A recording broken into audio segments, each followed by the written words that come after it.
Hey guys, welcome once again. This is George, and today I have something a little bit different. Today I am cleaning up or attempting to clean up a guitarist song, and I'll explain a little bit first before I go into the actual production. Jake is a master fingerstyle guitarist, and I'll link to his page in the description below. He's totally a professional. However, I've noticed that in many of his videos, the majority of his videos, he's EQing his songs very strangely. Now, when I say strangely, I'm not saying anything bad about the way he's doing it, because sound is subjective and he is a true artist. I am just the guy that mixes the sounds or the mix to create a song or create the full mix down of a song. And I try to tweak and EQ all the instruments to make sure that they sound the best as possible. But it's one of those things that it's subjective to the artist itself. You know, he might like it the way he produces it, which is totally fine. Now, one of these things, one of the reasons I wanted to do this is for many reasons, because sound, when you're mastering or when you're EQing or playing around with your EQ on your DAW, and you are trying to make a mix down, you're going to adjust the sound to your headphones or to the speakers you have. If, let's say, your speakers are not flat, they're not really studio monitors, or they're really inexpensive entry-level monitors, they are colored, meaning it might have a bass boost and then your higher EQ or frequencies are a little lower, or maybe your monitors have very high tweeters and your bass is a little bit low, or let's say that you have, 3-inch or 5-inch monitors and you don't have a subwoofer. So when you do your mix, you try to compensate for that bass that those monitors are missing. Or if you have a very cheap pair of headphones that are colored, for example, let's say that you have, Beats. Beats are known to have a lot of bass. So if you use those headphones to EQ your music, then what happens is that you're going to say, it has too much bass, let me bring it down. So your songs sound completely different. So let's go into the production screen here, and I'll let you hear his song. And this is his song. Again, I downloaded this through his YouTube channel from his video. So this is an MP3 at probably 160 from his video. So it's already been compressed. All his effects have been baked on it. This is the way he uploaded it to YouTube, and I just basically captured it and put it in my DAW. Again, this is the way he feels like this is the way it should sound. And I totally respect his decision on that. But if I was to re-record this, I would not EQ it the way he did. So let's hear the song. It's from Steely Dan. It's Peg, and this is Jake doing a fingerstyle guitar on it. Here we go.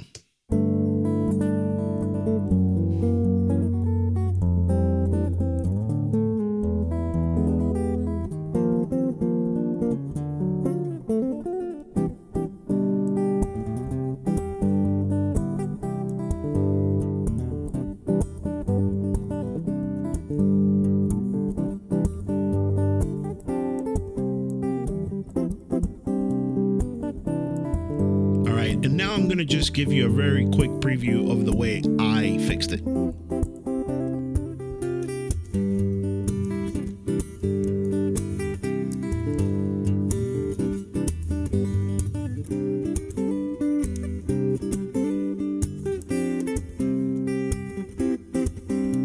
Now back to his.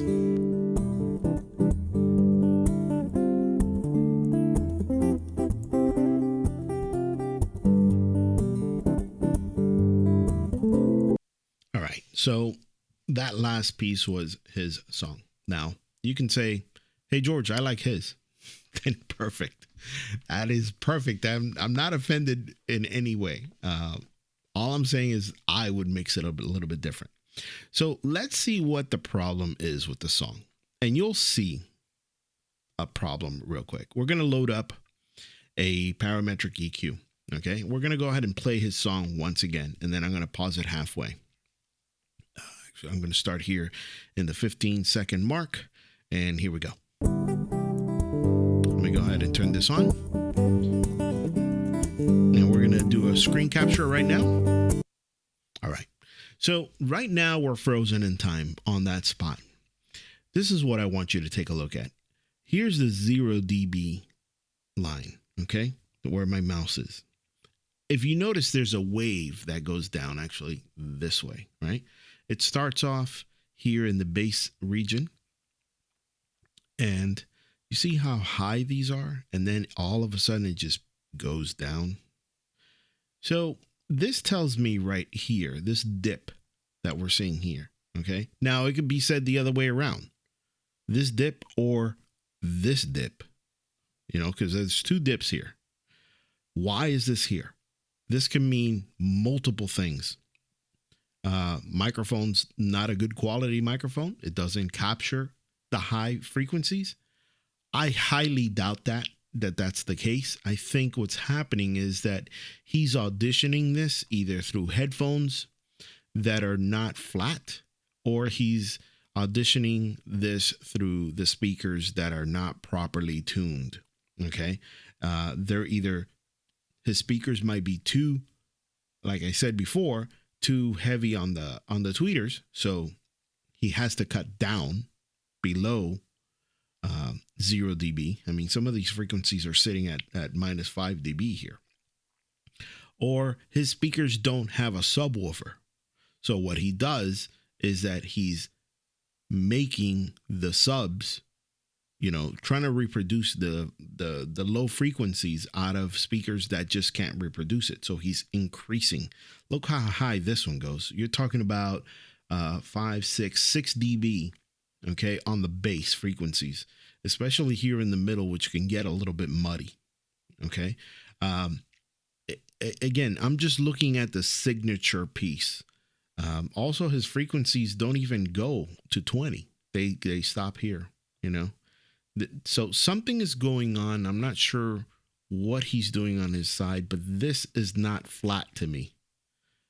So what I had to do is I could have tackled this two different ways. I could have easily brought down all this bass and just bring it down, and brought the mix up to 0 dB as much as I can, so I can listen to all these frequencies that are being cut.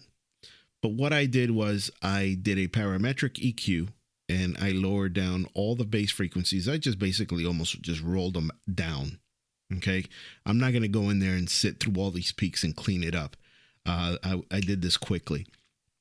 And what I did here was in the region of 700K all the way to 20K, which doesn't exist, I brought it up. Again, this is the 0 dB line, and I had to increase. I had to give it 8 dB here, over 12 dB on certain points in order to bring his mix up because it's so cut. And this is what it sounds like with and without that parametric EQ. This is with a parametric EQ with my fix here. This is his. This is mine. So let me show you something real quick. Normally I wouldn't do this. This it would do on maybe on a final mix or on a separate track for the guitarist. But I put a little graphic EQ here, just to clean up a little bit of the mess that I left behind, because I did this very quick, by the way. And as you can see here, I shouldn't have to clean up. These little tweaks here are okay. See these tweaks. But this whole tweak right here of bringing it down, 8 dBs and this mid frequency just to chop down this here, It doesn't have to be. So what I'm trying to say is that if you're going to produce sound for YouTube or sound for, just to show that you can play guitar and that you could, you're producing, make sure that you are pretty flat or accepting the frequencies you want, but don't cut all of these frequencies down. There's just no need for that. I also added a very small notch filter in here, as you can see, and we'll go ahead and play that with the parametric, the notch filter, and obviously the EQ, which you're not really going to see anything moving. And you see how we're a little bit more flat now here on this region. We still have all of these to play around with, and but it's just much better, I think, the way it sounds here than it sounds from his original. That's his original right there. So guys, as we're listening to this, let me know what you guys think. Give me your feedback. If you want me to critique your song or give you my feedback on the recording, the way you're recording, let me know. I'll be more than glad to do more of these production videos if you like. I know this was very quick and dirty, and I didn't go into too much details, but at least it gives you an idea of what to look for. You shouldn't drop anything, 6, 7, 8 dBs for no reason, especially a whole region. All right, guys, so I hope you guys enjoyed. My name is DJ360Mix. Also, my name is George Jett. I'll catch you here once again. Thanks so much.